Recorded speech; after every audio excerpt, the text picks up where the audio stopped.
Hello guys, welcome to my channel Raviraj MSV. मैं रवि आप सभी का अपने चैनल में स्वागत करता हूं। आज 20 अक्टूबर हो गए, तो आज का करेंट अफेयर स्टार्ट करते हैं गाइज। लेकिन उससे पहले आज का मोटिवेशन थॉट्स देख लेते हैं। सो गाइज, जो भी इस चैनल पे नए हैं कृपया लाइक शेयर सब्सक्राइब कर दीजिएगा। तो गाइज, आज का मोटिवेशन थॉट्स है, राह संघर्ष की जो चलता है वही संसार को बदलता है। जिसने रातों से है जंग जीती, सुबह सूर्य बनकर वही चमकता है। आई थिंक आपको समझ में आ ही रहा होगा कि ये thoughts, that means motivation thoughts क्या बोलना चाह रहा है। दैट मीन्स कि जो संघर्ष की राह पे चलते हैं, दैट मीन्स जो कड़ी मेहनत करते हैं, hard working plus smart working भी करते हैं, वही एक दिन संसार को बदलता है। और जिसने रातों से है जंग जीती, दैट मीन्स फुल डेडिकेशन के साथ मेहनत की है, दैट मीन्स हार्ड वर्किंग पढ़ाई किया है, वही आगे चलकर संसार को बदल सकता है। वैसे ही बंदे लोग आगे चलकर इतिहास रचते भी हैं। जिसने रातों से जंग जीती, दैट मीन्स जो रात भर मेहनत किया। दिन रात कुछ नहीं होता है, सबके लिए एक होता है। सो जो दिन रात मेहनत से, दैट मीन्स हार्ड वर्किंग से अपना काम करता है मोटिवेशन के साथ, वही आगे चलकर दैट मीन्स सूर्य की तरह चमकता है इस दुनिया में। तो इसी मोटिवेशन के साथ आज का करेंट अफेयर स्टार्ट करते हैं। लेकिन आइए कुछ इंपॉर्टेंट फैक्ट्स जान लेते हैं। सो गाइज, आज 20 अक्टूबर हो गए। ओके, तो world statistics day as celebrate किया जाता है। इस बार का जो थीम है alignment of state indicator framework with national indicator framework for monitoring sustainable development goal. Actually ये मानव का जो विकार होता है, जो भी माइंड होता है, डेवलपमेंट होता है, और व्यवसाय का जो डेवलपमेंट होता है, उससे रिलेटेड यूनाइटेड नेशन ने एज ए 2015-16 में ये डे एज ए सेलिब्रेट करने के लिए स्टार्ट किया था। ओके, सो ध्यान दीजिएगा। फादर ऑफ स्टैटिक्स का बात करते हैं गाइस, तो सर रोनाल्ड एल्मर फिशर है, जिनका ईयर है 1892 1962 तक। ओके, इनका लाइफ पीरियड रहा। सो जैसा गाइस आप लोगों को पता ही होगा कि मैं डेली एक स्टेट को कवर करता हूं, तो आज जो मैंने स्टेट लिया वो कर्नाटका है। ओके, आइए कर्नाटका से रिलेटेड कुछ इंपॉर्टेंट फैक्ट्स जानते हैं। ये जो रेड पोर्शन में इंडिया का मैप, दैट मीन्स भारत का मैप में जो रेड पोर्शन वो दिख रहा है वो कर्नाटका है, ठीक है ना। इसका बाउंड्री किस किस स्टेट से लगता है कृपया करके वो आप कमेंट में लिख कर बता दीजिए हमें। ओके गाइस, एफर्ट कीजिए, एफर्ट नहीं कीजिएगा तो कुछ नहीं होगा गाइस, कुछ तो लिख कर बताइए, कमेंट कीजिए। सो आइए कुछ इंपॉर्टेंट फैक्ट्स जानते हैं। ये इसको पहले मैसूर स्टेट से एज ए जाना जाता था। ओके, मैसूर स्टेट 1 नवंबर 1956 को इस्टेब्लिश होता है। ओके, फिर उसका रीनेम्ड हो जाता है Karnataka, that means Mysore state को एज ए कर्नाटका का दर्जा दे दिया जाता है 1973 में। ओके, और कैपिटल का बात करते हैं गाइस, तो बेंगलोर हो गया कैपिटल। लार्जेस्ट सिटी भी बेंगलोर हो गया। अगर डिस्ट्रिक्ट्स का बात करते हैं, 31 डिस्ट्रिक्ट है, दैट मीन्स 31 डिस्ट्रिक्ट है, जिसमें 4 डिवीज़न आते हैं। Okay, government of Karnataka, that means Karnataka का गवर्नमेंट का अगर हम बात करते हैं तो वहाँ के जो गवर्नर हैं थावरचंद गहलोत जी हैं। ओके, सीएम का बात करते हैं तो सिद्धारमैया जी हैं, जो कि आईएनसी पार्टी से बिलोंग करते हैं। डिप्टी चीफ मिनिस्टर का अगर बात करते हैं तो डी के शिवा कुमार, जो कि आईएनसी पार्टी से बिलोंग करते हैं। Okay, I think you got it. अगर नेक्स्ट पॉइंट का बात करते हैं, सो गाइज अगर टोटल जो जोग्राफिकल एरिया ऑफ कर्नाटका का देखते हैं तो उसका जो एरिया का अगर हम बात करते हैं तो टोटल एरिया 91,791 किलोमीटर है। ओके, रैंक का बात करते हैं तो एरिया के टर्म में 6th रैंक आता है all over India. Okay, population का अगर बात करते हैं तो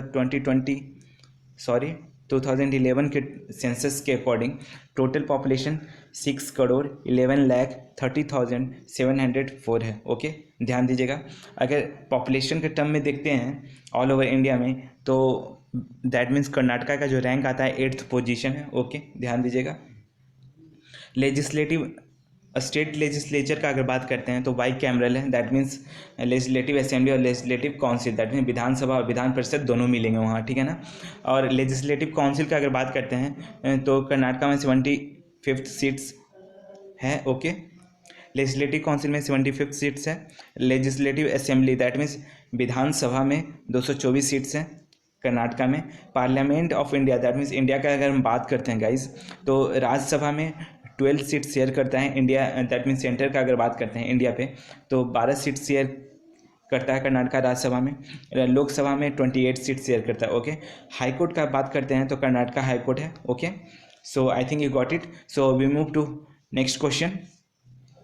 सो गाइज पहला क्वेश्चन है, what is the edition of the India Vietnam joint commission held in Hanoi. Hanoi में आयोजित भारत वियतनाम संयुक्त आयोग का संस्करण क्या है, कितने नंबर का एडिशन था। सो गाइज आपके ऑप्शन हैं 17th A option, option B 15th, option C 18th and option D 19th। So guys इसका करेक्ट ऑप्शन हो जाएगा 18th नंबर का एडिशन हुआ है। ओके, आइए कुछ इन्फॉर्मेशन फैक्ट्स कलेक्ट करते हैं।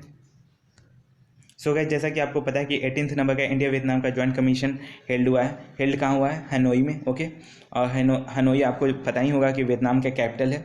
फ्रॉम इंडिया साइड से S Jaishankar, that is external जो मिनिस्ट्री हैं, external affairs ministry S Jaishankar ji के पास है, उन्होंने पार्टिसिपेट किया है इस मीटिंग में। Okay, so guys India Vietnam joint commission जो हुआ है इसका मेन है फॉर ट्रेड और defence and education purpose. That means trade पे बढ़ावा देना है, डिफेंस पे बढ़ावा देना है, डेवलप करना है, और मॉडर्न एडवांस इक्विपमेंट्स ऐसे डेवलप करना है, एजुकेशन पर्पस पे और भी एडवांस स्टेप लेना है इन द फ्यूचर। ओके, अगर गाइज वियतनाम से रिलेटेड कुछ इंपॉर्टेंट फैक्ट्स जानते हैं तो साउथ ईस्ट एशियन कंट्री है। ओके, वियतनाम का कैपिटल जैसा कि यहाँ मैंने आपको बता दिया हनोई है। ओके, कुछ इंपॉर्टेंट रिवर हैं जो कि वियतनाम में है। मेकोंग रिवर हो गया, रेड मा रिवर हो गया। ओके, अगर लैंग्वेज का बात करते हैं तो वियतनामीज़ है। ओके, करेंसी का बात करते हैं वियतनाम का तो डोंग हो गया।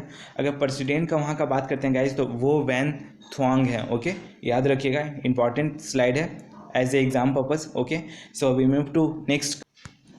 सो नेक्स्ट क्वेश्चन है guys, recently 2+2 dialogue held between India and which country in October 2023।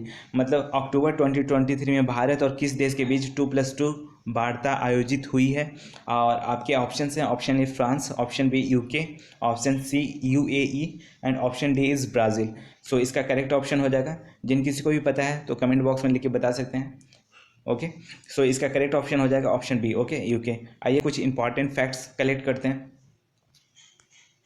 जैसा कि 2+2 डायलॉग हुआ है, हेल्ड हुआ है, दैट मीन्स किसके किसके बीच हुआ है? इंडिया और यूके के बीच। ओके, 2+2 जो डिफेंस और फॉरेन डायलॉग हुआ है, दैट मीन्स 2+2 जो डायलॉग होता है गाइज डिफेंस और फॉरेन डायलॉग होता है, दैट मीन्स इंडिया और यूके के बीच हुआ। ठीक है, तो 2+2 दैट मीन्स इंडिया साइड से 2 मिनिस्ट्री पार्टिसिपेट करेंगे, यूके साइड से 2 मिनिस्ट्री पार्टिसिपेट करेंगे। और वो 2 मिनिस्ट्री कौन होंगे? एक इंडिया साइड से एक डिफेंस मिनिस्ट्री हो जाएंगे, और इंडिया साइड से एक फॉरेन मिनिस्ट्री हो जाएंगे, और यूके साइड से एक डिफेंस और एक फॉरेन मिनिस्ट्री हो जाएंगे। ओके, इसीलिए इसको 2+2 डायलॉग मीटिंग बोलते हैं या समिट बोलते हैं। ओके, अगर बात करते हैं गाइस जो इस बार जो मीटिंग हुआ है, दैट मीन्स समिट हुआ है 2+2 यूके और इंडिया के बीच, उसका एम क्या है guys? Disasters related problem, HARD, जो डिजास्टर्स रिलेटेड प्रॉब्लम्स जो बहुत सारे कंट्री में देखा जाता है, और ट्रेड रिलेटेड फोकस पे ये चर्चा हुआ है। दैट मीन्स डिजास्टर रिलेटेड से जो भी प्रॉब्लम फेस किए जाते हैं अलग अलग कंट्री में, और ट्रेड रिलेटेड पर्पस को और बढ़ाने के लिए इस मुद्दे पे यहाँ एम था। दैट मीन्स ये मेन फोकस था जो ये डायलॉग हुआ है। ओके गाइज, यहाँ एक टर्म आया है हार्ड क्या होता है? ह्यूमैनिटेरियन असिस्टेंस डिजास्टर्स रिलीफ, मतलब कि एक तरह का आपदा से रिलेटेड जो भी people as a problem face करते हैं उनको असिस्टेंस प्रोवाइड किया जाता है। ओके, सो HARD वही है। ओके, ध्यान दीजिएगा।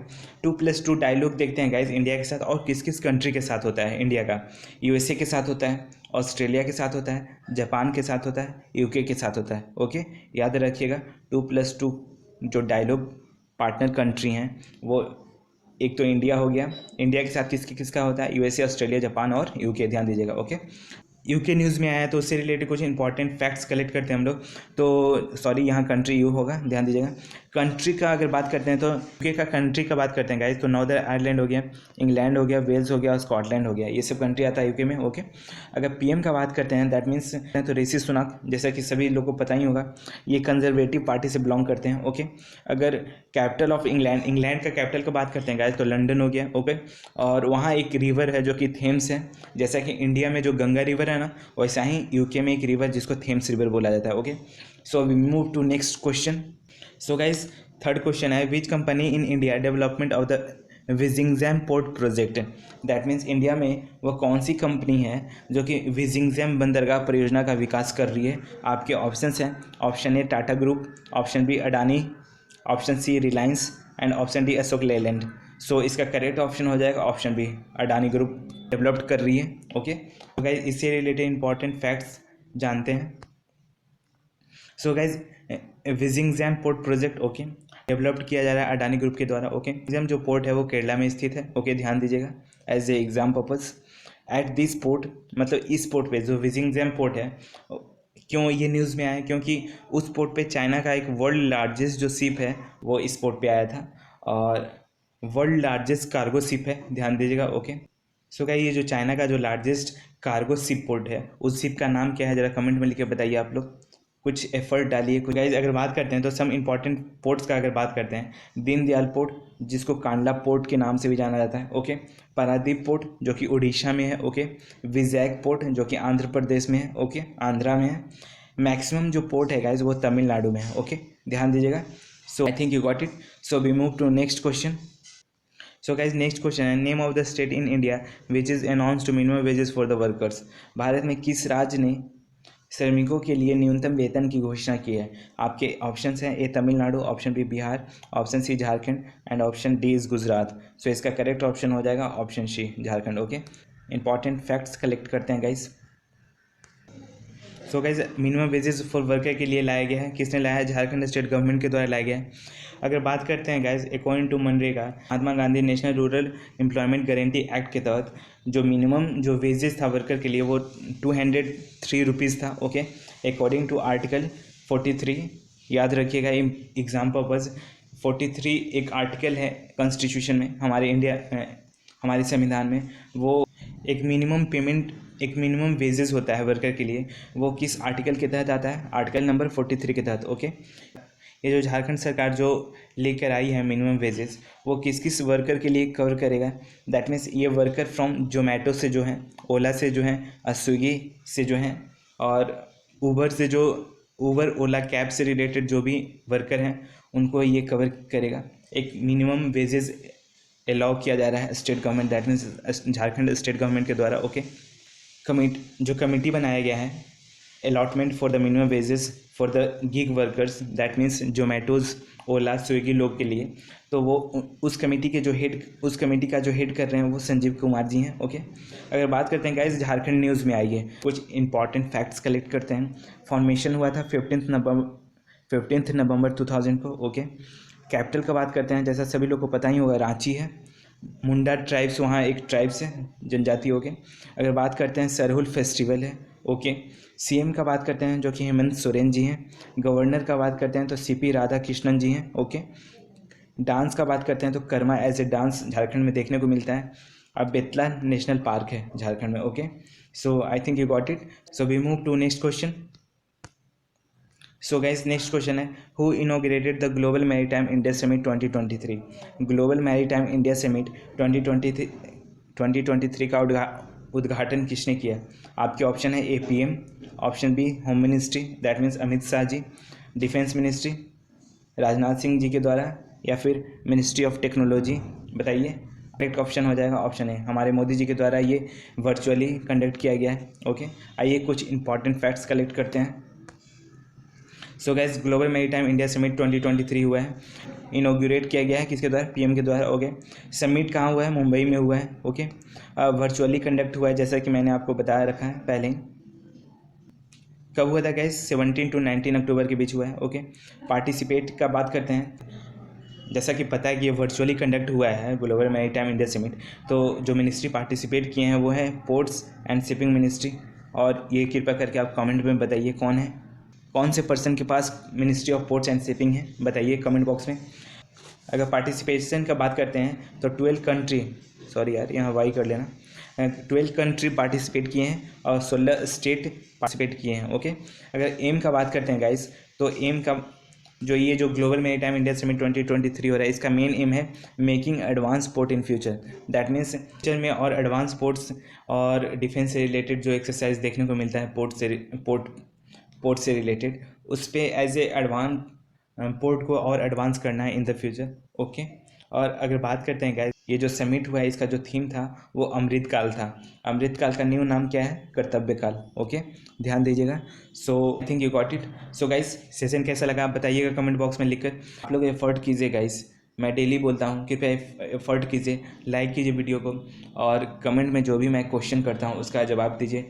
और जो भी नए हैं इस चैनल पे तो कृपया लाइक्स कर दीजिएगा, सब्सक्राइब कर दीजिएगा चैनल को, ताकि हमारी तरफ से जो भी वीडियो आपको मिले तो सबसे पहले नोटिफिकेशन आपके पास आ जाए। ओके, सो कल मिलते हैं, अपना ख्याल रखिएगा। Thanks for watching.